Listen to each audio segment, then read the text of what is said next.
इसकी अगर हम बात करें बेटा कि इसमें जैसे दिया गया कि फोर्ट विलियम कॉलेज के 2 शिक्षकों की एक प्रसिद्ध रचना का नाम बताइए। मैं तुम्हें आज ये हिंदी साहित्य के जो प्रमुख कवि हैं जो पेपर में 10 नंबर के आते हैं उनके हम कुछ इम्पोर्टेंट क्वेश्चन लेकर आए हैं, उनको ध्यान से सुनने की ज़रूरत है। फोर्ट विलियम कॉलेज के 2 शिक्षकों की एक प्रसिद्ध रचना का नाम बताइए। पहला है शिक्षक। रचना में है सदल मिश्र नासकेतोपाख्यान। सदल मिश्र ने नासकेतोपाख्यान लिखा है और लल्लू लाल ने प्रेम सागर लिखा है। तो ये हमारे फोर्ट विलियम कॉलेज के 2 शिक्षकों की प्रसिद्ध रचनाएं थी। आगे बात में अब हम आते हैं प्रश्न नंबर 2 में। लिखा इंदुमती था, उसने कहा था कहानियों के लेखकों के नाम बताइए। इंदुमती किशोरीलाल गोस्वामी। इंदुमती किसने लिखी? किशोरीलाल गोस्वामी ने। उसने कहा था चंद्र शर्मा गुलेरी ने। प्रेमचंद के 2 प्रसिद्ध उपन्यासों के नाम लिखिए। गोदान तथा गबन। गोदान तथा गबन। आगे बात सुन में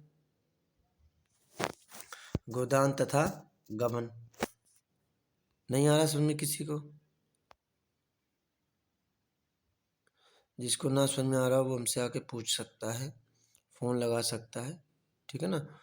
तो इनमें हम कर सकते हैं। इसके बाद में आ जाएगा हमारा द्विवेदी युग की सर्वाधिक प्रसिद्ध साहित्यिक पत्रिका तथा उसके संपादक का नाम लिखिए। या सरस्वती पत्रिका के संपादक के नाम लिखिए। द्विवेदी युग की सर्वाधिक प्रसिद्ध साहित्यिक पत्रिका सरस्वती के संपादक आचार्य महावीर प्रसाद द्विवेदी थे। हिंदी के प्रथम मौलिक उपन्यास, उसके लेखक का नाम। प्रथम मौलिक उपन्यास परीक्षा गुरु है, इसके लेखक है श्रीनिवास दास। ये अपने को बहुत आईएमपी में लगता है क्वेश्चन, तो इसको तुम लिख सकते हो। आगे बात समझ में। तो ये वाला जो क्वेश्चन है परीक्षा गुरु नाम, ये जो है इसकी जो हम बात कर रहे हैं इसी की बात हम कर रहे हैं बेटा तुम लोगों से, ठीक है ना। तो ये क्वेश्चन आईएमपी में डाल देना है। इसे हम क्या डाल देंगे? आईएमपी में। आगे बात सुन में आईएमपी में हम इसको डाल सकते हैं।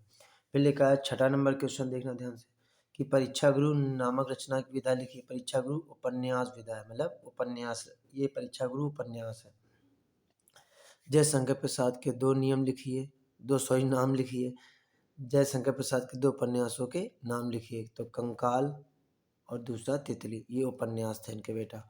आगे बात सुन में, अगर हम इसके आगे बढ़ें तो अपना आता है आधुनिक युग के दो उपन्यासकारों और उनके एक एक उपन्यास का नाम लिखिए, है ना। तो उनके उपन्यासकार कौन से थे? पहला था अज्ञेय शेखर, एक जीवनी तथा कत्थक, वो है। कुमार ने, देखो अज्ञेय ने क्या लिखा है? एक जीवनी तथा अज्ञेय शेखर ने। और इसमें कुमार ने क्या लिखा? परख। कुमार ने क्या लिखा है? परख। हिंदी एकांक का जनक किसे माना जाता है? डॉक्टर रामकुमार वर्मा को आधुनिक हिंदी एकांक का जनक। ये वाला क्वेश्चन अच्छा क्वेश्चन है। डॉक्टर रामकुमार वर्मा को आधुनिक हिंदी एकांकी का जनक माना जाता है। द्विवेदी युग के 2 प्रमुख आलोचकों के नाम लिखिए। पंडित महावीर प्रसाद द्विवेदी, बाबू श्याम सुंदर दास जी ने लिखा था। आगे बात सुन में, अब हम आगे चलते हैं। जैसे आगे आ जाओ, और अब हमारे पास आ गए क्वेश्चन। आगे आने पर हमें पता चला क्वेश्चन आ गए अपने। तो देखो अब आ गया हमारा 11 नंबर क्वेश्चन, ठीक है। 11 नंबर क्वेश्चन आ गया है। तो हिंदी के किन्हीं 2 प्रमुख रेखा चित्रों के नाम लिखिए। तो महादेवी वर्मा तथा राम बच्चवेनी, ये रेखा चित्र थे, इन्होंने रेखा चित्र बहुत लिखी हैं। छायावादोत्तर युग के प्रमुख जीवनी लेखकों के नाम लिखिए। छायावादोत्तर तो कौन कौन से हैं? राम बच्चवेनीपुरी, राव शंकरतायन, अमृत राय, विष्णु वास्तु शास्त्र, रामविलास शर्मा। ये छायावादोत्तर युग के प्रमुख जीवनी लेखकों के नाम लिखिए। ये जीवनी लिखने वाले लेखक हैं। आगे बात सुन में, अब आते प्रश्न नंबर 13 में। किन्हीं 2 रिपोर्टाज लेखकों के नाम लिखिए। तो धर्मवीर भारती तथा कन्हैया लाल मिश्र प्रभाकर, ये हमारे रिपोर्टाज लिखने वाले कवि हैं। आगे बात सुन में, इसके बाद में अब हम बात करते हैं क्वेश्चन नंबर 6 की बात करें। क्वेश्चन नंबर 6 हमारा बताता है कि किन्हीं 2 महाकवियों के नाम लिखिए। तो महाकवियों के नाम कौन से? श्री रामचरितमानस और कामायन। किन्हीं 2 महाकाव्यों के नाम लिखिए। श्री रामचरितमानस और कामायनी, ठीक है ना। किन्हीं 2 खंड काव्यों के नाम लिखिए। जयद्रथ वध और हल्दी घाटी, ये 2 खंड काव्य थे हमारे। किन्हीं 2 खंड काव्य, कोई सी मतलब खंड काव्य क्या होते हैं? हल्दी घाटी, जयद्रथ वध, ये सब हमारे क्या हैं? खंड काव्य हैं बेटा। अब आती है बात, या नई कविता से आप क्या समझते हैं? नई कविता का आरंभ कब से माना जाता है? आगे बात सुनिए। तो इसका आरंभ सन 1954, ये वाला क्वेश्चन आ गया। इसका आरंभ सन 1954 ईस्वी में जगदीश गुप्त और डॉक्टर रामस्वरूप चतुर्वेदी के संपादन में नई कविता के प्रकाशन से हुआ था। तो इनमें नई कविता जो है, नई कविता का ये इन्होंने प्रकाशन किया था। ये कविता किसी बात से बनकर नहीं चलती है। ये जो कविताएं हैं ये किसी बात से बनकर नहीं चलती। आगे बात सुन में, तो ये जितने भी हैं तो ये तुम्हें याद करना। अगर वीर गाथा काल की बात करें, वीर गाथा काल के प्रयुक्त दो अतिरिक्त नामों का उल्लेख कीजिए। इसमें कौन कौन से आ गए? आदिकरण, तो इसमें आ जाएगा, तो इसमें आ जाएगा तुम्हारे आ जाएंगे चारण काल और आदिकाल। ये वीर गाथा काल के दो प्रयुक्त अतिरिक्त नामों के उल्लेख कीजिए। आगे बेटा बात सुनना। इसके बाद में अब अपनी बात करते हैं। अब हम लोग आ गए इसमें, तो अब इसमें हम अगर बात करें तो ये बेटा बहुत ही अच्छा क्वेश्चन है, पेपरों में आ जाता है। जैसे लिखा है कि वीर गाथा काल में साहित्य रचना की प्रमुख धाराओं का उल्लेख कीजिए। वीर गाथा आदि काल में साहित्य रचना में तीन धाराएं थी। कितनी धाराएं थी? तीन मानी जाती है। संस्कृत साहित्य की धारा, प्राकृत एवं अपभ्रंश की धारा, हिंदी साहित्य की धारा, तीन धाराएं मानी गई। ओके बेटा। इसके बाद में अगर हम आगे की बात करें तो इसमें आ जाता है हिंदी का प्रथम कवि किसे माना जाता है, उनका रचना काल से कब प्रारंभ हुआ। इनकी बात अगर हम करें तो इसमें लेकर सरप्पा को हिंदी का प्रथम कवि माना जाता है। उनका रचना काल 769 ईस्वी प्रारंभ से हुआ था। 769 ईस्वी से प्रारंभ हुआ था। आगे बात सुने। अब बात करते हैं अगले क्वेश्चन की, तो इसमें आ जाता है,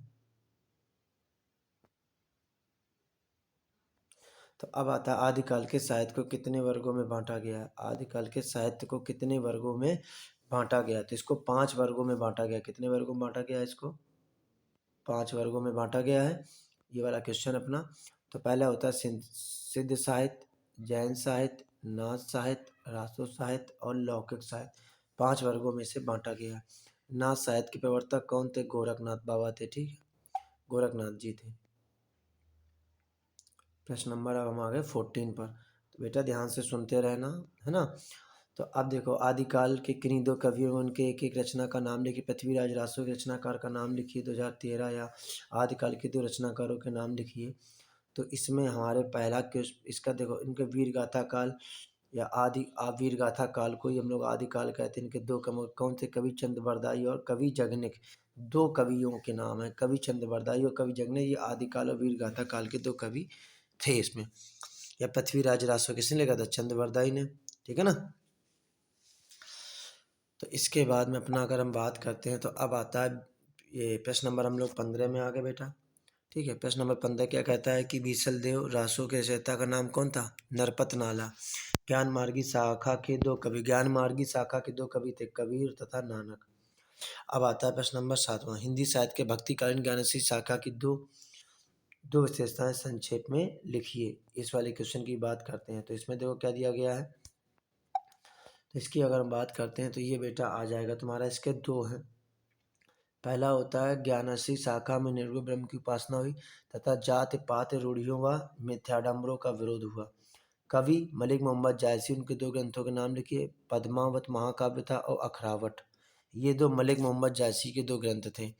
तुलसी द्वारा रचित दो प्रसिद्ध काव्य कृतियों के नाम लिखिए। तुलसीदास जी की दो रचनाएं कौन सी? श्री रामचरितमानस थी।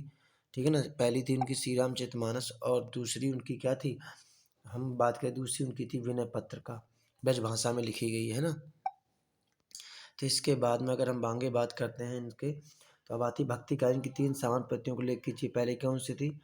जीव की नश्वरता का समान रूप से, है ना। और दूसरा इनका है प्रभु के नाम स्मरण तथा गुरु की महत्ता का वर्णन सभी कवियों ने किया। कवियों के नाम की प्रवृत्ति रही है। ये तीन इनके भक्तिकालीन की तीन समान प्रवृत्तियां थी। आगे बात समझ में। रीत काल में वीर रस की रचना करने वाले एक कवि, उनके द्वारा रचित एक ग्रंथ का नाम लिखिए। जैसे कवि भूषण, इनकी गायत्री शिवराज, इस प्रकार के थे। ठीक है ना। रीत काल की दो प्रमुख प्रवृत्तियों विशेषताओं का उल्लेख कीजिए। अब इनके हम उल्लेख करना, तो पहला क्या होता है? रीतकालीन कविता का प्रमुख स्वर श्रृंगार का था। अलंकारिता रीतकालीन काव्य की दूसरी प्रमुख प्रवृत्ति थी। आगे बात सुनिए। अब इसमें प्रश्न नंबर आ जाता है 24। रीतबद्ध काव्य के अभिप्राय को स्पष्ट करते हुए उस प्रवृत्ति की किन्हीं दो रचनाओं के नाम लिखे। जिन काव्य ग्रंथों में काव्य तत्वों के लक्षण देकर उदाहरण रूप में काव्य रचना की जाती है उन्हें रीतबद्ध कहते हैं। ठीक है, इनकी रचनाएं थी रस विलास आचार्य चिंतामणि जी ने लिखा है, और कवि प्रिया किसने लिखा? केशवदास जी ने। ठीक है, तो इसके बाद में अगर हम बात करें अपने, अब आता है प्रश्न नंबर 25 पे आगे हम लोग। तो इसमें लिखा रीत काल के किन्हीं दो प्रसिद्ध कवियों के नाम लिखिए, एक एक रचना से बताइए। बिहारी ने सतसई लिखा था, केशवदास ने कवि प्रिया लिखा था। रिक्त मुक्त काव्य के दो कवियों के नाम लिखिए, घनानंद तथा ठाकुर। आगे वर्षन में भारतीय युग के दो कवियों के नाम लिखिए, एक एक रचना बताइए।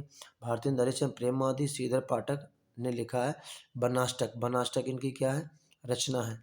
आगे वर्षन में अब इसके बाद अगर हम आगे चलें तो अब आती है बात अपने इनकी 28 नंबर भाग। भाई द्विवेदी युग के दो महाकाव्य, उनके रचयिताओं के नाम लिखे महाकाव्य। तो पहला था उनका साकेत मैथिली शरणगुप्त, दूसरा था प्रियप्रवास। किसने लिखा? प्रियप्रवास अयोध्या सिंह उपाध्याय हरिऔध जी ने लिखा है। आगे बात सुन में फिर इसके बाद इसमें लिखा है कि द्विवेदी युग के काव्य की दो विशेषताएं लिखी। कौन सी थी? काव्य में ब्रज भाषा के स्थान पर खड़ी बोटी की प्रतिष्ठा हुई, स्वदेश प्रेम तथा स्वदेशी गौरव पर आधारित काव्य रचे गए। ये इनकी दो विशेषताएं थी द्विवेदी युग की। अब आ गए हम तार सप्तक में। तार सप्तक का क्या अभिप्राय? तार सप्तक के संपादक का नाम लिखिए। तो इसमें लिखेंगे तार सप्तक के 7 कवियों की रचनाएं संकलित। ये 7 कवि थे। अज्ञेय ने मुक्तिबोध लिखी है, फिर नेमी चंद्र, भारत भूषण, प्रभाकर माचवे, गिरिजा कुमार माथुर तथा रामविलास शर्मा। अज्ञेय ने सन 1943 ईस्वी में उक्त 7 कवियों की रचनाएं तार सप्तक के नाम से प्रकाशित की थी। आगे बात सुने। तो इसके बाद में आता दूसरा सप्तक कवियों के नाम लिखिए, प्रकाशित हुआ। भवानी प्रसाद मिश्र, सांकुत माथुर, इनके बारे में पूछा।